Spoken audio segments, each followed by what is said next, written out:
Ladies and gentlemen, welcome to the Aminoff Effect. We have today Tom Del Baccaro, candidate for United States Senator in the state of California. We're going to talk to Tom about his positions on various issues and discuss with him why it is we should be voting for him for United States Senator and not another candidate. How are you, Gary? Great to see you. Good to see you. Welcome to the Aminoff Effect. I love it. I love the title of your show. Thanks for having me on. Thanks. Glad to have you here. So, Tom, you're running for the office of United States Senator to replace Barbara Boxer. Why don't you take a minute and give the viewers a little background about you and your history? Sure. I've been involved in politics a long time. I'm a small business attorney also for 28 years, so I'm in the problem-solving business. I also write for Forbes. I write history books. I wrote a book called The Divided Era, which explains how ever larger government is dividing us these days.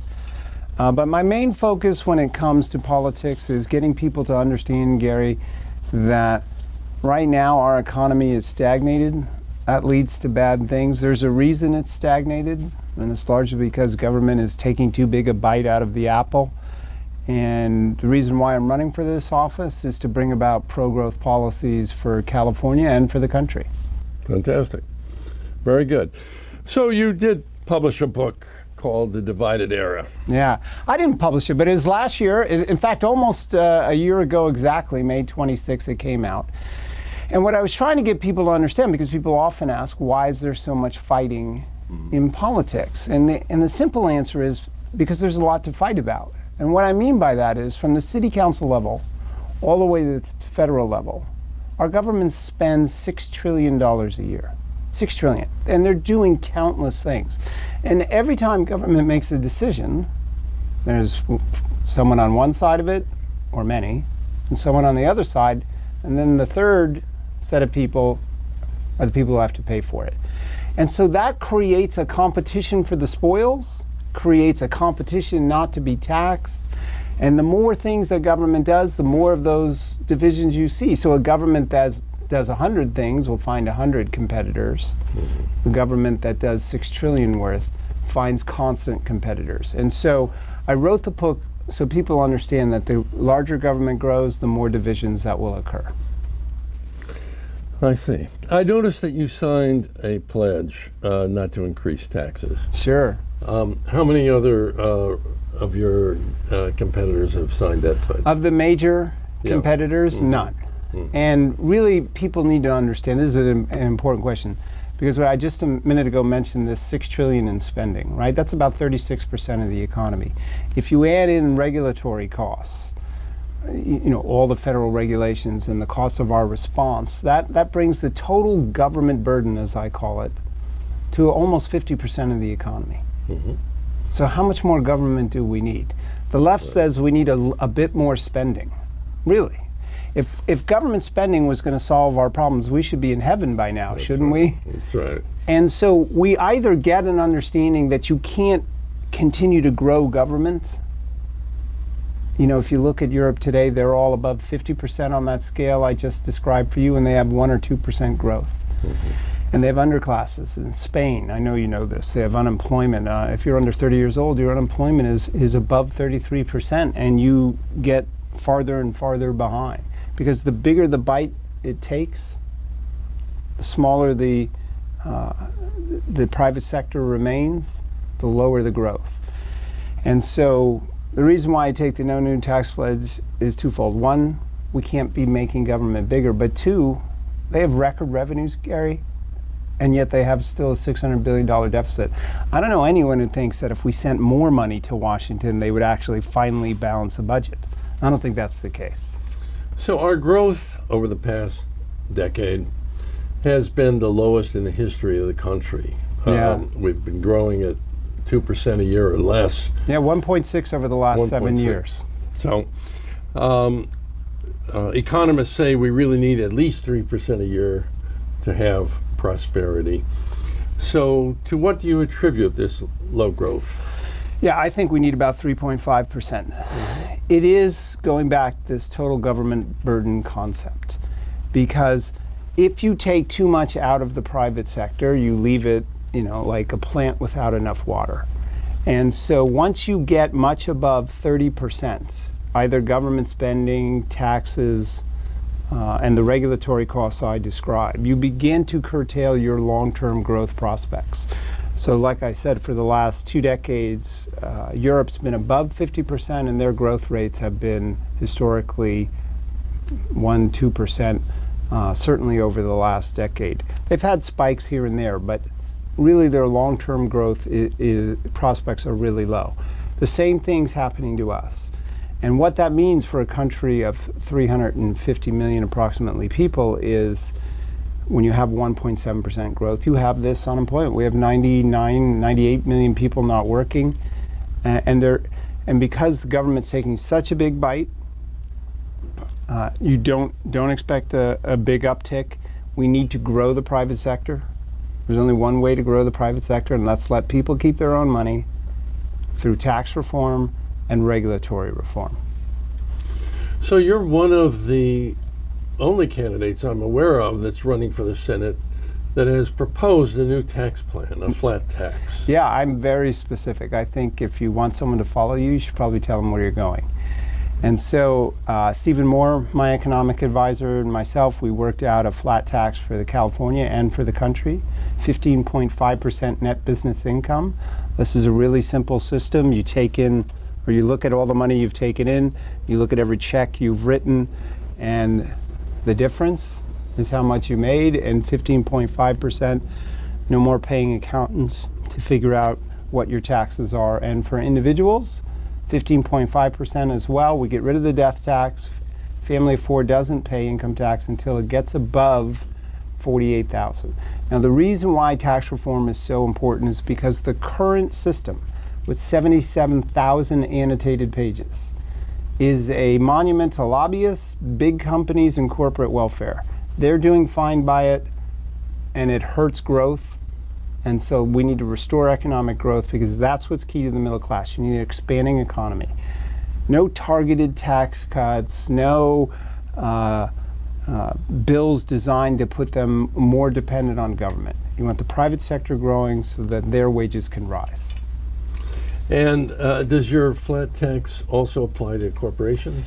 Yeah, absolutely. So corporation, small business, 15.5, any business, 15.5% net business. So no more depreciation schedules. If you write a check for $20,000 for a vehicle, that's your deduction for that year. If the next year you write $20,000, that's your deduction. What that does is accelerate all of your expenses, encourages business to buy things, and when business buys things, that's when the economy expands. Curiously enough, the Democrats often agree to accelerated depreciation as a means to get the economy going. Well, this accelerates it all into the first year. Yeah. So it's more of a cash basis plan. Yes, absolutely. How most people operate. The goal is to get the government neutral when it comes to income. You don't want government saying one particular business activity is better than another, because that leads to corruption. Big government means buying government. The bigger the government, the more the money, the buying of it. So we want to get government out of that and create a level playing field and let people make business decisions. As a small business attorney, all the time people come in my office with their dreams to set up a company or acquire a company or do a particular business deal. And one of the first things I always have to ask a new person is, who's your accountant? Because what does the IRS say about your dreams? We need to get rid of that and let them spend money because it makes business sense, not because it makes tax sense. So a drop in the tax rate is likely to encourage businesses to take risks and expand. Absolutely. And make capital improvements. Yeah, we have to restore the incentives. We've had 4 major tax reforms in our history in the 20s, the 60s after the suggestion from JFK, under Reagan, and just over a decade ago. Each time the economy was weak, and as you mentioned, the money wasn't being put at risk. In fact, in the 20s, a huge amount of money was in cash. Tax-free municipal bonds meant government was paying people because the tax rate at the top was 77%. So they said, why should we take risk if we don't get that much a return? And each of those 4 times people said, oh, if you cut taxes, it's going to help the rich and it'll take money from the government, right? All 4 times the economy rebounded, all 4 times wages went up, the middle class expanded, and even tax revenues went up, because when more people are working, they're paying taxes, and they're okay with that as long as they have a job. Yeah. So have you calculated under your tax plan how that would affect total revenues coming into the U.S.? Sure. The first 2 years, it actually results in less revenues. And then over time, it relates to more revenues than the current system. And that's by design. Because if you want the private sector to expand from its current position, then you have to leave more money there and encourage people to spend it. And then when people do that, and then they have a prospect of greater return in the years ahead, they'll go back into it. The analogy I use is if you were walking along the street and you found a $50 bill, you would probably spend that $50 bill thinking this is my lucky day. But you wouldn't think that you were going to find $50 every day and spend your other money in that regard. But when you do have a tax cut, that gives you that expectation. And people who think they're going to have money in the future spend more than people who think they will have less money in the future. Good point. Good point. So, flat tax plan has been, your flat tax plan has been endorsed by the titans of economics, or pro-growth economics, including Art Laffer, Steve Forbes, Larry Kudlow, and Stephen Moore. In fact, I'm the only U.S. Senate candidate, or actually any candidate in America, who's had their support like that. So a big problem we experience in California today is drought. Yeah. Which I call water management. Many say that the drought in California is not due to the lack of rain, but due to the way it's been managed. Yeah. Do you concur in that? Yeah, we have a man-made water crisis. And it goes kind of like this. You know, California generally has 1 good year of rain, 2 or 3 mediocre years, and a couple of bad years. Now, if you made income that way, and knew that 1 year you're going to make a lot and then the next 3 or 4 would be less, you would save the money from the first year for the non-rainy day, right, in this example. And so California actually has enough rainfall if it was properly managed, right? We actually don't have a lack of water. We have too many environmentalists. So here's what we would need to do. Unquestionably, the easy thing is to look and see, well, you should store more water, and certainly we should. Down the street at Carlsbad, we see a new desalination plant. Places like Israel, Australia, and Singapore, where I went to law school and first saw this in 1986, water crisis that is, they built these plants and have stabilized their economies. Because of it, we should do the same. But there's other things we should do as well. Most people don't know that 50% of the water in this state that we catch and control, we send directly out to the ocean. We don't even use it for human purposes or for manufacturing, farming, or otherwise. Why such a high number? Because the environmentalists literally don't want us to have the water, because they think if you do that, more people will move here. That's not their goal. It costs, on the other hand, tens of thousands of jobs and poverty in this state, and that's why I'm against that policy. So this is one of those things that can be fixed. Doesn't have to be an ideological battle. You know, here in Los Angeles, there's 1.3 billion, I think, is the number, in a backlog of fixing broken municipal pipes. That's a jobs program in and of itself. That leaks a tremendous amount of water. Some studies show that the amount of old pipes leak as much water as all the residential use combined, yet there's no plan to fix them. We shouldn't have high-speed rail. We should be putting people to work to fix those pipes and ending this water mismanagement crisis. So the water company complains that it's going to take billions of dollars to repair those pipes, and they don't have the funds to do it. So, yes, in part that is true. So why are we spending money then on high-speed rail, something that would be a luxury at best and it's old technology, when we could be allocating it otherwise. Part of that is their own fault. I mean, they should have their own maintenance schedule, and we shouldn't let them off the hook for that. But we definitely need to identify the sources of the problem at the very least. Again, there is enough water that falls. There is enough water that comes within our control. It's the policy decision makers that are making the decision not to get it to where people and farming is. And you're saying it's possible to do Yeah, that? it's very possible. Just think of this. Healthy forest practices. And what that means is we have overgrown forests that present fire risks. And then they do have these massive fires, which takes a lot of water to put them out.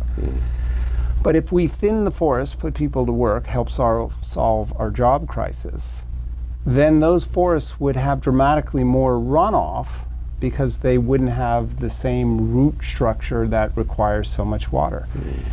We have so much forest land in this state. You could talk to some who say it's enough to feed the Central Valley each year.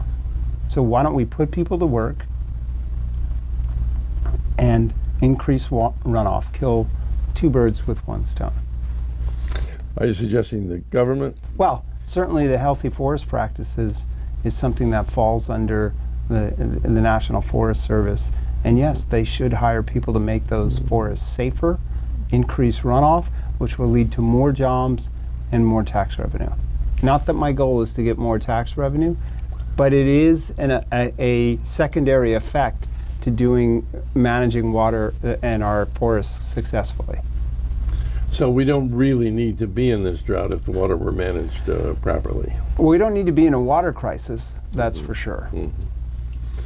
So people talk about an unemployment rate of 5%. Yeah, quite the most misleading number in economics today. So explain that. Well, what really matters is the percentage of your population that is working, and ultimately what matters is the percentage of your population that is reliant on government. So let's talk about the unemployment rate is been changed over the years to reflect those who are unemployed but are currently working for a job. And so someone who gives up and says I can't get a job and is stuck on welfare for an extended period of time suddenly becomes no longer unemployed. They're certainly not employed, right? So the true figure really is above 10%. By the way, here in California, because of the drought unemployment or water crisis unemployment, you have towns in the Central Valley with still unemployment above 33%. Overall, there's nearly 100 million Americans not working. And then there's the other issue of how many are relying on government, and this is a really startling number for people to hear for the first time, in that we have a third of Americans on means-tested welfare, meaning you have to qualify, but you're on welfare. You have 22 million people or more now working for government. You have Social Security, you have Medicare, and then you have all the government contractors. So from a McDonnell Douglas to a local paper supply company, that puts the figure over 50%. That's unsustainable. We need to, again, expand the private sector, get people back to work, and shrink that 1/3 number, and then reform some of these other programs, or we're going to go the way of Detroit. The whole country. Yeah. So let's talk about foreign policy for a moment. I know that's near and dear to your heart. It is. So do you feel that the current administration's foreign policy is effective in helping the U.S.? No, actually, and I know we've talked about this before, foreign policy is different than domestic policy. You and I could, argue about water policy all day long. We can go into the nuances of it. But foreign policy as practice is very different, because take you, for instance. I know you're very tied into what goes on in Los Angeles area politics. You know what goes on in state politics, and you know national politics. But you're probably not as caught up on Zimbabwe policies, right? Well, the other way around is the rest of the world knows their local politics quite well, but they know of America, but they only see and hear it now and then.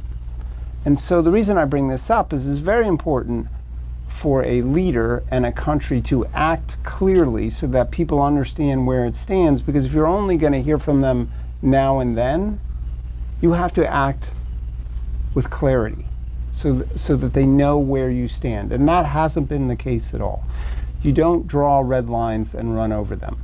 You don't equivocate. John Kerry, not that many months ago, said he saw the rationale for the first Paris terrorist acts. Okay, rationale. That tells, remember, everything he says gets translated. Right. What's another word for rationale? The reason. Right. And then you get a headline somewhere that says America sees reasons for terrorism. Right. As opposed to speaking with moral clarity like a Reagan did. So step one, we clearly need a new president, because this president isn't going to be good at this, and a reputation is easier maintained than recovered.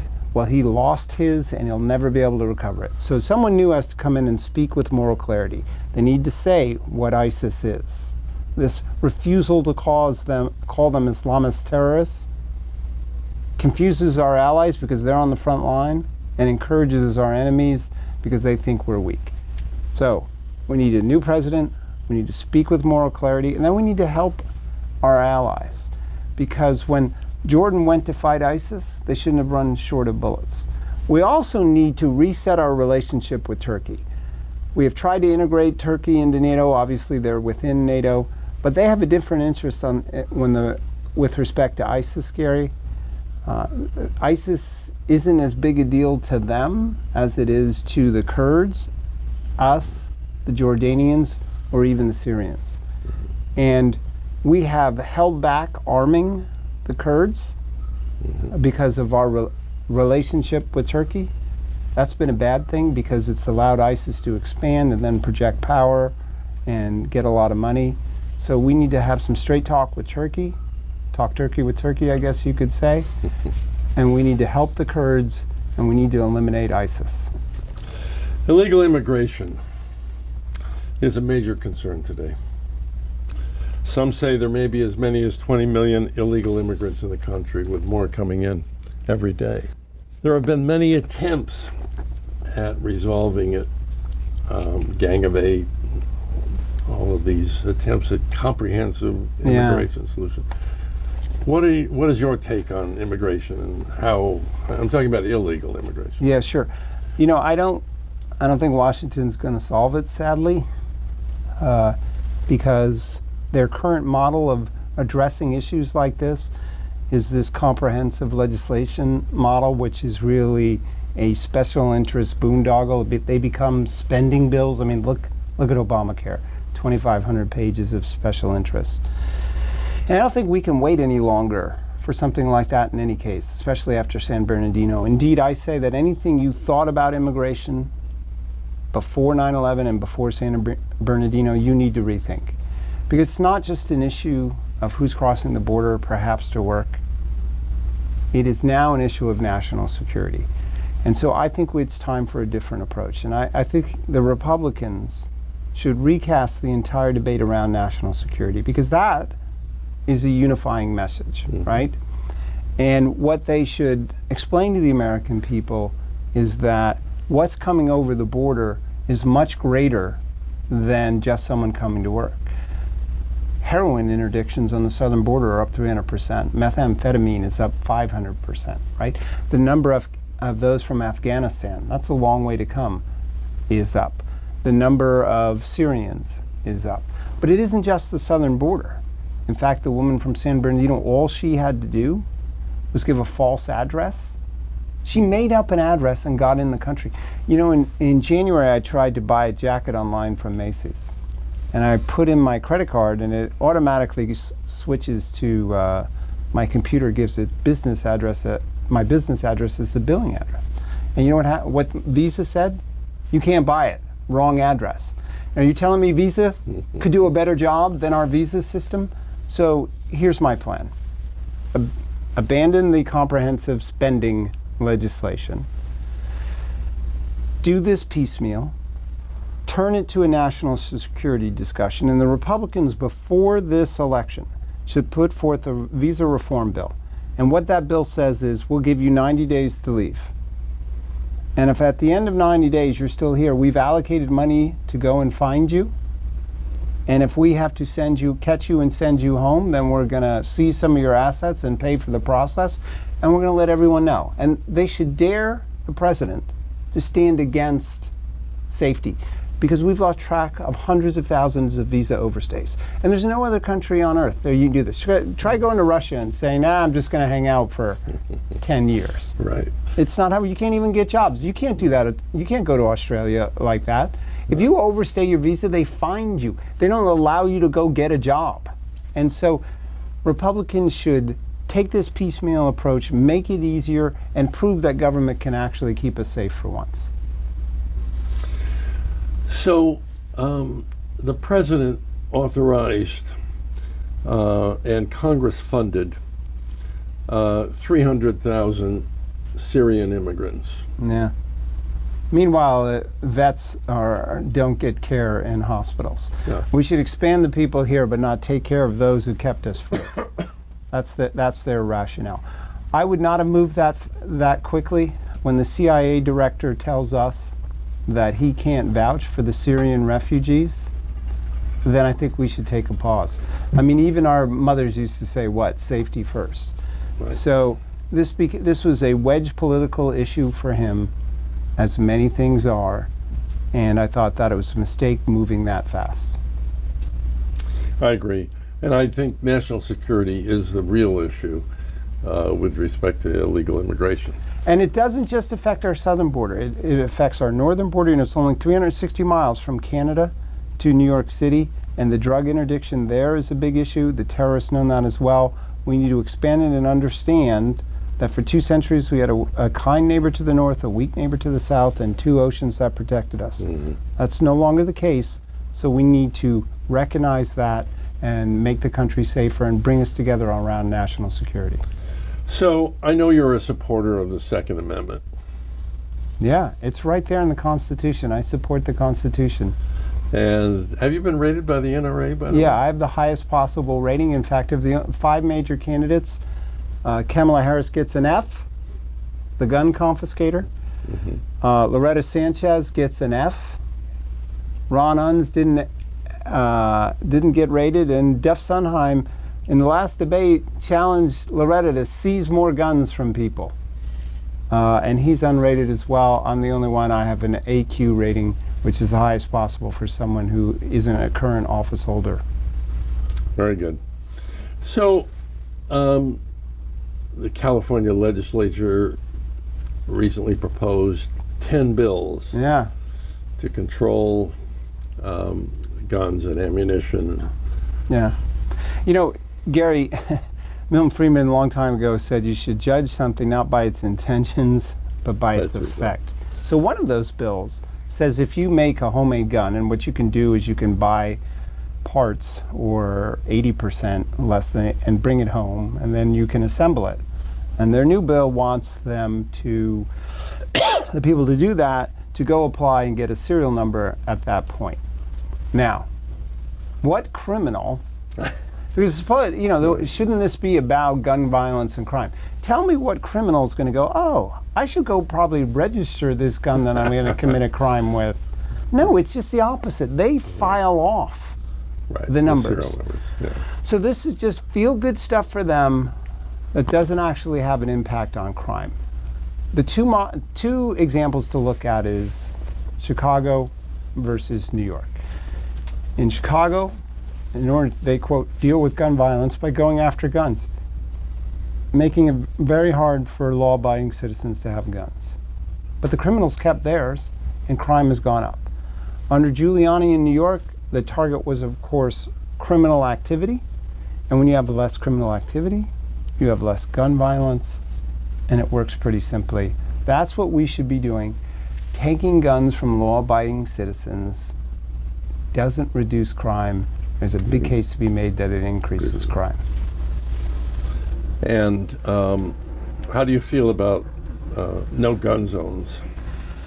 Well, that makes it big criminal zones, right? Now, look, that doesn't mean that I think people should be, arming up and going to school every day. It's not like we're advocating that type of thing. But if you advertise, let me put it this way. I have a nice home alarm system, right? I put a sign out there that says I got a home alarm system. That's called deterrence. If people think, oh, it's a risk going there if I want to commit a crime, then they don't go there. Right. And if you tell people you can go commit a crime here because no one will have a gun, not everywhere, but some places. And so that's just another, it's like a nuclear free zone. It's just another misguided notion that of intentions and public acts and not reality. It seems like it's more of the feel-good kind of legislation that the left is famous for. Yeah, absolutely. Hence, Milton Friedman's not the intention, but judge it by its results. So you must also be a supporter of the First Amendment. All 27 amendments I currently support. Although I'm not a big proponent of the 16th Amendment, which is obviously the income tax. No, right. So do you believe that speech or speakers should be shut down because what they say may be offensive to some? Yeah. What is it, Orwell, who said that when those who speak the truth become are judged as the problem, you're on a bad pathway. And this is over and over again in history. There's been attempts to shout people down by those who want to control a certain debate, and then they become in power, and then they want to shut people down more and more. America existed because of its free press. We literally went from a colony to a republic because of our ability to speak freely. So freedom was created by freedom of speech. Once you start curtailing that, you're either going towards freedom or away from it. And we're going away from it. How do you feel about a devout Christian who's a baker, who says, in my religion, I can't condone the marriage of same-sex people, and therefore, I don't feel like participating in the ceremony by baking a wedding cake? This problem manifests itself in more ways than we realize. So let's take something very related to that. The Apple case. The government wanted Apple to tell them how to break into an Apple phone. How is that at all related to a baker and a cake? Because it's when government requires private acts on behalf of what the government wants, you're in a dangerous area. That's what Cuba is. That's what Russia is.